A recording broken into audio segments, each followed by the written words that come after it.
Hello everyone, welcome to my channel CTET and KVS classes. Myself Mausami. तो आप सबकी तैयारी कैसे चल रही है? आई होप बहुत ही अच्छी चल रही होगी। अच्छे से आप लोग पढ़ाई कर रहे होंगे। जितना भी आप लोगों ने अभी तक पढ़ा है उन सभी को अच्छे से रिवाइज कर लीजिएगा। जितना हो सके आप अपने रिवीजन पे फोकस कीजिएगा अभी। तो चलिए आज की क्लास को शुरू करते हैं। तो हम लोग ज्योग्राफी पढ़ रहे थे, क्लास 7th एनसीईआरटी की बुक आपकी ऑल चैप्टर, यानी क्लास 7th के आपके जितने भी चैप्टर हैं उन सभी चैप्टर को हम कंप्लीट कर रहे थे। तो क्लास 7th में आपका टोटल जो है वो 10 चैप्टर था, जिसमें हमारी 2 क्लास हो चुकी है, यानी आधी जो चैप्टर है वो आपकी कंप्लीट हो चुकी है और आज जो है इसकी लास्ट क्लास होगी। आज आपका ये क्लास 7th की लास्ट क्लास है, ठीक है। तो चलिए शुरू करते हैं। तो आज हम उष्णकटिबंधीय सदाबहार वन, उष्णकटिबंधीय पर्णपाती वन, शीतोष्ण कटिबंध सदाबहार वन, शीतोष्ण पर्णपाती वन, इन सभी चीजों के बारे में कुछ डिस्कस करते हैं, ठीक है। तो चलिए शुरू करते हैं। तो सबसे पहले ब्राजील के उष्णकटिबंधीय सदाबहार को पृथ्वी का फेफड़ा कहा जाता है। अब इसे पृथ्वी का फेफड़ा क्यों कहा जाता है? क्योंकि यहाँ बहुत ही घने जंगल होते हैं तो ऑक्सीजन की मात्रा ज़्यादा होगी। जहाँ पेड़ पौधे अधिक होंगे वहाँ ऑक्सीजन की मात्रा भी अधिक होगी। तो ब्राजील के उष्णकटिबंधीय सदाबहार को याद रखिएगा कि इसे ही पृथ्वी का फेफड़ा कहा जाता है।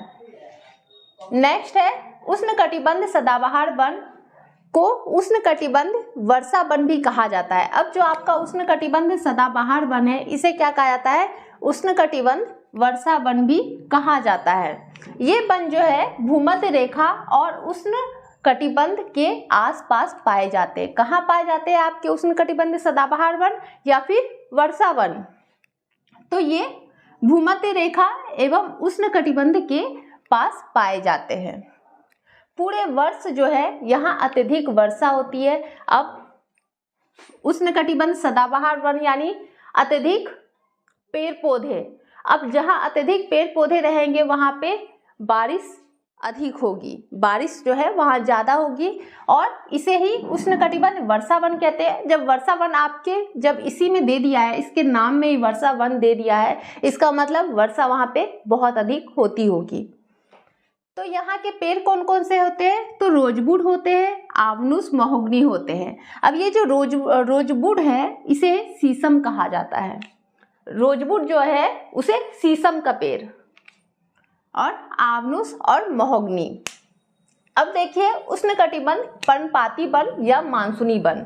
अब इसे क्या कहते हैं? उष्णकटिबंध पर्णपाती वन या मानसूनी वन, यानी कि जो आपके साल में एक बार जिसके पत्ते जो है वो झड़ जाते हैं। ये भारत के उत्तर, ऑस्ट्रेलिया एवं मध्य अमेरिका के बड़े हिस्से में पाए जाते हैं। कहाँ पाए जाते हैं आपके उष्णकटिबंध पर्णपाती वन या फिर मानसूनी वन? कहाँ पाए जाते हैं? तो उत्तरी ऑस्ट्रेलिया एवं मध्य अमेरिका के बड़े हिस्से में पाए जाते हैं। अब ये क्या होता है? ये साल में एक बार जो है अपनी पत्तियां गिरा देती है। कब गिराती है?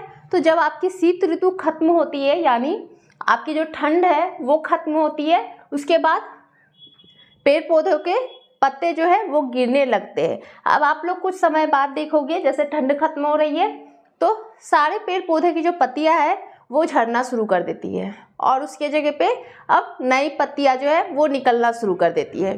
तो कब होता है ये?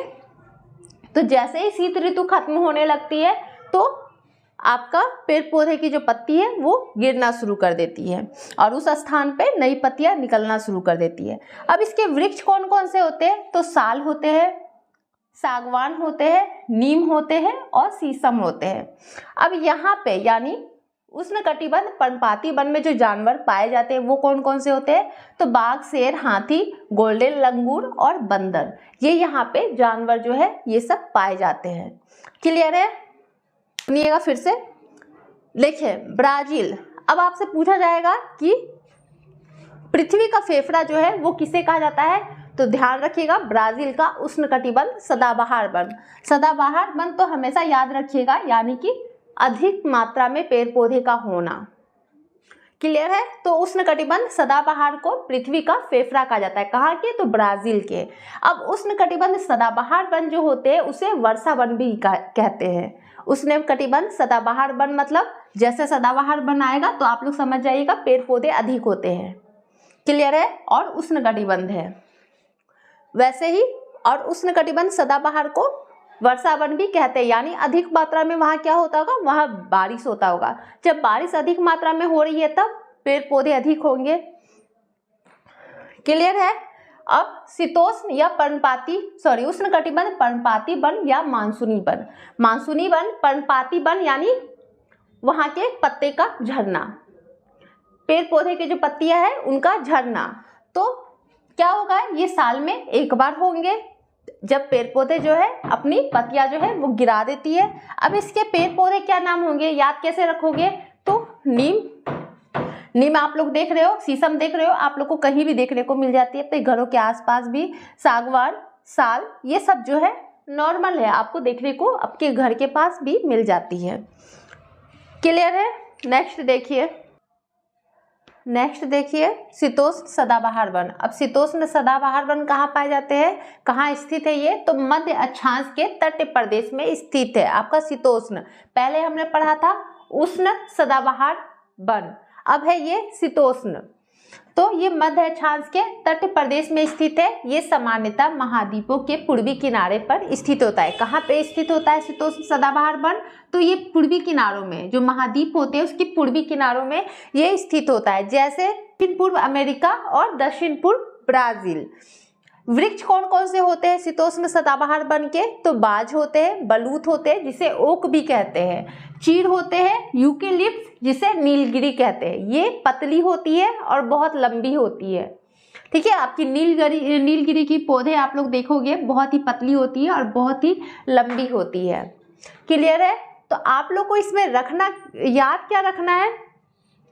तो आप लोग को ये ध्यान रखना है कि उष्णकटिबंध सदाबहार वन में कौन से वृक्ष पाए जाते हैं। उष्णकटिबंध सदाबहार वन जो है वो कहाँ पे है, कहाँ पे स्थित है वो। ठीक है। इन सभी चीजों को याद करना है। वृक्ष को तो याद रखना है कि कौन से वृक्ष वहां पे पाए जाते हैं। वैसे ही आपका उष्णकटिबंध पर्णपाती वन, उसे भी याद रखना है, वहां पे कौन से वृक्ष पाए जाते हैं। शीतोष्ण सदाबहार वन में कौन से वृक्ष पाए जाते हैं। नेक्स्ट देखिए शीतोष्ण पर्णपाती वन, उसमें भी हमने पढ़ा था उष्णकटिबंध सदाबहार वन यानी कि बारिश अधिक होगी, बारिश होगी यानी घना जंगल होगा और कौन से वृक्ष पाए जाएंगे। पर्णपाती में हमने पढ़ा था उष्णकटिबंध पर्णपाती वन में कि वो साल में एक बार जो है अपने पत्ते जो है वो गिरा देते हैं। कब गिराते हैं? शीत ऋतु खत्म होने पे। वैसे ही शीतोष्ण पर्णपाती वन, अब ये कहाँ पाए जाते हैं? तो ये उच्च अक्षांश की ओर बढ़ने वाले अधिक शीतोष्ण पर्णपाती वन जो है वो मिलते हैं। यानी उच्च अक्षांश की ओर बढ़ने पे, जितना ज्यादा उच्च अक्षांश की ओर बढ़ा जाए उतना ही शीतोष्ण पर्णपाती वन जो है वो मिलते हैं। ये उत्तर पूर्वी अमेरिका, चीन, न्यूजीलैंड, पश्चिम यूरोप के तटीय प्रदेश में पाए जाते हैं। कहाँ कहाँ पाए जाते हैं आपके शीतोष्ण पर्णपाती वन? तो उत्तर पूर्वी अमेरिका में, चीन में, न्यूजीलैंड में, पश्चिमी यूरोप के तटीय प्रदेश में पाए जाते हैं। अब जो ये होते हैं शीतोष्ण पर्णपाती वन, शुष्क मौसम में पत्तियां झाड़ देती है। यानी जैसे शुष्क मौसम आएगा क्या करेगी? ये भी पत्तियां झाड़ देती है। यानी एक बार पत्ती जो है इसकी झड़ती है साल में और उसके स्थान पे नई पत्तियां उगती है। इसके जो वृक्ष है वो कौन से होंगे? तो बाज होंगे जिसे ओक भी कहते हैं, जिसे ओक कहते हैं। आप लोग को अधिकतर ओक नाम याद रहता होगा। क्लियर है। तो बाज यानी ओक। अब ऐसा नहीं है ओक लिखा रहे तो आप लोग बाज लिखा रहे और आप लोग उसे गलत समझ लो कि ओक हमने पढ़ा है। तो नाम सबको याद रखना है। चेरी, बीज, मेपल। अब यहाँ के जो वृक्ष होते हैं ना वो कैसे होते हैं? वो विभिन्न प्रकार के जोड़े पेड़ होते हैं। ये जोड़े पेड़ होते हैं। कौन कौन से होते हैं? बीज होते हैं, मेपल होते हैं, चेरी होते हैं, ये सब जोड़े पेड़ होते हैं। जानवर कौन कौन से पाए जाते हैं शीतोष्ण पर्णपाती वन में? तो हिरन, लोमड़ी, भेड़िया, ये सब जानवर जो है वो शीतोष्ण पर्णपाती वन में पाए जाते हैं। पक्षी कौन सी पाई जाती है? तो फीजट और मोनाल, ये दो पक्षियां हैं जो आपके शीतोष्ण पर्णपाती वन में पाई जाती है। क्लियर है। तो एक चीज और देख लीजिए, टीसी। अब ये क्या है? टीसी। तो ये एक मक्खी है, ये एक मक्खी है जो अगर आदमी को काट ले तो वो मर जाती है। ठीक है, ये एक मक्खी है जो अगर आदमी को काट ले तो वो मर जाता है। क्लियर है? कहाँ पाया जाता है? तो ये बंद में ये पाया जाता है। क्लियर है? नेक्स्ट देखिए, भूमध्यसागरीय वनस्पति। ये वनस्पतियां भूमध्य सागर के बाहरी प्रदेश में पाया जाता है, जैसे जैसे संयुक्त राज्य अमेरिका के कैलिफोर्निया, दक्षिण पश्चिम अफ्रीका, दक्षिण पश्चिम अमेरिका, दक्षिण पश्चिमी ऑस्ट्रेलिया में। याद रहेगा, सब में देखिए दक्षिण पश्चिम है। क्लियर है? दक्षिण पश्चिम अमेरिका, दक्षिण पश्चिम अफ्रीका, दक्षिण पश्चिम ऑस्ट्रेलिया और एक जो है आपका वो संयुक्त राज्य अमेरिका के कैलिफोर्निया में। क्लियर है? कौन सा वनस्पति? तो भूमध्यसागरीय वनस्पति। आप लोग कंफ्यूज हो जाते होंगे, उष्णकटिबंध सदाबहार वन, पर्णपाती वन, शीतोष्णकटिबंध सदाबहार वन, शीतोष्णकटिबंध पर्णपाती वन और भूमध्यसागरीय वनस्पति वन। बहुत कोई क्या होते हैं, इन सभी चीजों में कंफ्यूज हो जाते हैं, याद नहीं रहता है कि कौन वन किसके बारे में बोला जा रहा है और कौन से वृक्ष किस में पाए जाते हैं। तो इसलिए अच्छे से इसे ध्यान रखिएगा। क्लियर है? ये आप जो है ये भूमध्यसागरीय वनस्पति है, ये आपका भूमध्यसागरीय वनस्पति है जो भूमध्य सागर के बाहरी प्रदेश में, यानी आपका संयुक्त राज्य अमेरिका के कैलिफोर्निया में, बस कैलिफोर्निया याद रखिएगा। उसके बाद देखिए सब में दक्षिण पश्चिम अफ्रीका है, दक्षिण पश्चिम अमेरिका है, दक्षिण पश्चिम ऑस्ट्रेलिया है। क्लियर है? याद रहेगा। नेक्स्ट देखिए, भूमध्यसागरीय वृक्ष जो है वो शुष्क ग्रीष्म ऋतु में स्वयं को ढाल लेते हैं। अब क्या करते हैं, अब यहाँ के जो वृक्ष होते हैं, जो भूमध्यसागरीय वनस्पति के जो वृक्ष होते हैं वो क्या करते हैं, वो शुष्क और ग्रीष्म ऋतु में, शुष्क ऋतु में और ग्रीष्म ऋतु में क्या करते हैं, शुष्क ग्रीष्म ऋतु में वो स्वयं को ढाल लेते हैं, मतलब उसी के अनुसार अपने आप को वो बना लेते हैं, उसी के अनुसार मौसम के अनुसार वो खुद को बदल लेते हैं। उनकी मोटी छाल एवं पत्तियां जो होती है वो वाष्पोत्सर्जन को रोकती है। याद रहेगा, आपकी भूमध्यसागरीय वनस्पति की जो वृक्ष होती है उसकी मोटी छाल, उसमें मोटी छाल होती है और पत्ती जो होती है वो वाष्पोत्सर्जन को रोकती है। भूमध्यसागरीय प्रदेश को फलों की कृषि के कारण विश्व का फलोद्यान भी कहा जाता है। अब आप लोग से पूछा जाए कि विश्व का जो फलोद्यान है वो किसे कहा जाता है, तो भूमध्यसागरीय वनस्पति को फलों का फलोद्यान कहा जाता है। क्लियर है? भूमध्यसागरीय प्रदेश के फलों की कृषि के कारण यहाँ पे क्या होती है, सबसे अधिक फलों की कृषि होती है, यहाँ फल अधिक होते हैं, आपके भूमध्यसागरीय वनस्पति में फल अधिक होते हैं, इसलिए इसे विश्व का फलोद्यान कहा जाता है। इन क्षेत्रों में संतरा, अंजीर, जैतून, अंगूर फल है, ये सब जो है ये सबके वृक्ष पाए जाते हैं। और यहाँ वन्य जीवन जो है बहुत कम है, मतलब वनों में जीवन यानी जानवरों की संख्या वो बहुत कम है। क्यों? क्योंकि ये आपका सदाबहार वन नहीं है जहाँ पेड़ पौधे बहुत ज़्यादा होंगे, जहाँ पे जानवर बहुत ज़्यादा होंगे, नहीं, यहाँ वन्य जीवन जो है बहुत कम है। अगर पूछा जाता है वन्य जीवन सबसे कम कहाँ पे है, तो वो भूमध्यसागरीय वनस्पति में। भूमध्यसागरीय वनस्पति यानी कि बाहरी प्रदेश, यानी बाहरी प्रदेश, जैसे संयुक्त राज्य अमेरिका के कैलिफोर्निया, उत्तर पश्चिम अफ्रीका, उत्तर पश्चिम अमेरिका, उत्तर पश्चिम ऑस्ट्रेलिया। अब यहाँ क्या होता है, यहाँ पे याद रखिएगा कि भूमध्यसागरीय वृक्ष के पेड़ों की छाल होती है, मोटी होती है, जो वाष्पोत्सर्जन को रोकती है, और यहाँ पे फलों की कृषि सबसे ज्यादा होती है भूमध्यसागरीय वनस्पति में, जिसके कारण इसे विश्व का फलोद्यान कहा जाता है। यहाँ वन्य जीवन जो है बहुत कम है। क्लियर है? और यहाँ फल अधिक होती है, फलों की कृषि जो है वो अधिक होती है। क्लियर है? याद रहेगा। नेक्स्ट देखिए शंकुधारी वन। उत्तरी गोलार्ध के उच्च अक्षांशों के भव्य शंकुधारी वन पाए जाते हैं। कहाँ पाए जाते हैं शंकुधारी वन? तो उत्तरी गोलार्ध के उच्च अक्षांशों में शंकुधारी वन जो है वो पाए जाते हैं। इन्हें टेगा भी कहते हैं, शंकुधारी वन को टेगा भी कहते हैं, जिसका रूसी भाषा में टेगा का अर्थ क्या होता है? शुद्ध।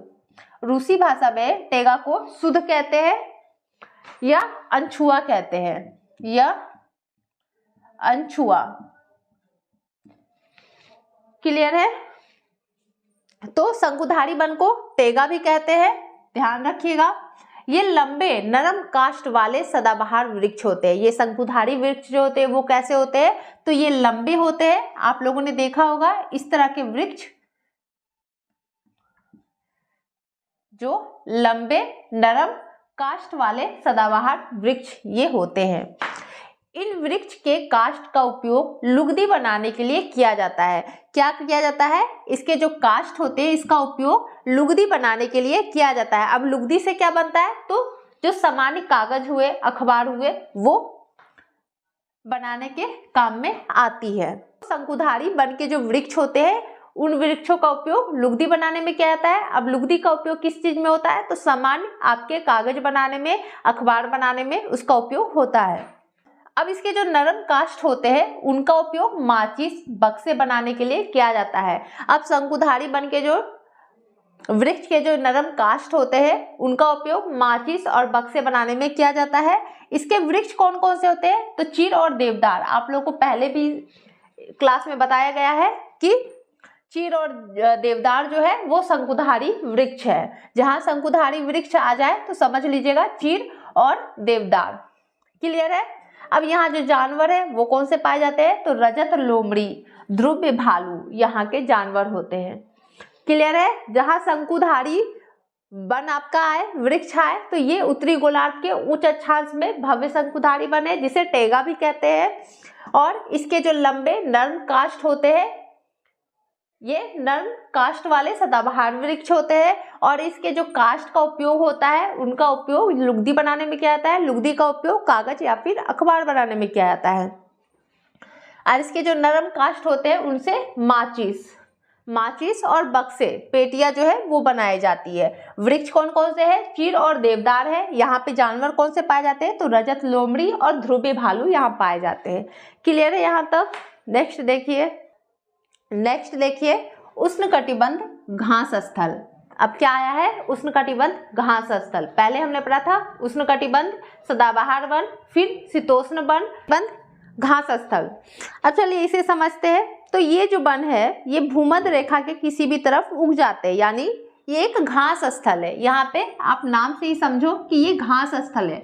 तो किसी भी तरफ ये उग जाते हैं भूमध्य रेखा के। भूमध्य रेखा के दोनों ओर से उष्णकटिबंध क्षेत्र तक फैले रहते हैं। या कहाँ तक फैले रहते हैं? तो उष्णकटिबंध क्षेत्र तक फैले रहते हैं। यहाँ वनस्पति जो है वो मध्य वर्षा, यानी यहाँ की जो वनस्पति होती है वो मध्य वर्षा या फिर निम्न वर्षा, कम वर्षा हो या फिर मध्यम वर्षा हो तो उसमें ये वनस्पतियां पैदा होती है। अधिक वर्षा नहीं, मध्य वर्षा या फिर निम्न वर्षा यानी कम। अब यहाँ की जो वनस्पति की जो घासें होती है, यहाँ की जो घासें होती है वो काफी ऊंचाई पे होती है, यानी लगभग 3 से 4 मीटर की ऊंचाई पे यहाँ की घासें होती है। घास यहाँ लिखा हुआ है तो समझिएगा। तो 3 से 4 मीटर की ऊंचाई पे होती है। अफ्रीका का सवाना घास स्थल। अब जो अफ्रीका का सवाना घास स्थल है वो इसी प्रकार का होता है, यानी सवाना घास स्थल जो है वो आपका उष्णकटिबंध घास स्थल है। याद रहेगा, आपका जो सवाना घास स्थल है वो उष्णकटिबंध घास स्थल है। अब यहाँ कौन से जानवर पाए जाते हैं? तो यहाँ पे हाथी, जेब्रा, जिराफ, हिरन, तेंदुआ पाए जाते हैं। अब नेक्स्ट है आपका शीतोष्ण घास स्थल। ये था उष्णकटिबंध घास स्थल, अब ये है शीतोष्ण घास स्थल। अब यहाँ क्या है? तो ये मध्य अक्षांश क्षेत्रों और महाद्वीपों के भीतरी भागों में पाए जाते हैं। कहाँ पाए जाते हैं? तो मध्य अक्षांश क्षेत्र में और महाद्वीप के जो भीतरी भाग होते हैं वहाँ पे आपके शीतोष्ण घास स्थल पाए जाते हैं। अब यहाँ की जो घासें होती है, यहाँ भी घास है, यानी घासों के बारे में बात करेंगे तो यहाँ की घास कैसी होती है? यहाँ छोटी होती है। आपके उष्णकटिबंध में बड़ी घासें होती थी जिसकी ऊंचाई जो है 3 से 4 मीटर होती थी, लेकिन शीतोष्ण घास स्थल में क्या होगा? यहाँ की घासें छोटी होगी और पौष्टिक होगी, यानी कि उसको खाने में यूज होता होगा, तभी तो वो पौष्टिक है। यहाँ पे जानवर कौन कौन से पाए जाते हैं? तो जानवर में जंगली भैंस पाए जाते हैं, बाइसन पाए जाते हैं, एंटीलोप पाए जाते हैं। क्लियर है? ये जानवर जो है आपके शीतोष्ण घास स्थल में पाए जाते हैं। अब एक और है आपका कटीली झाड़ियाँ। अब जो कटीली झाड़ियाँ होती है ये कहाँ है?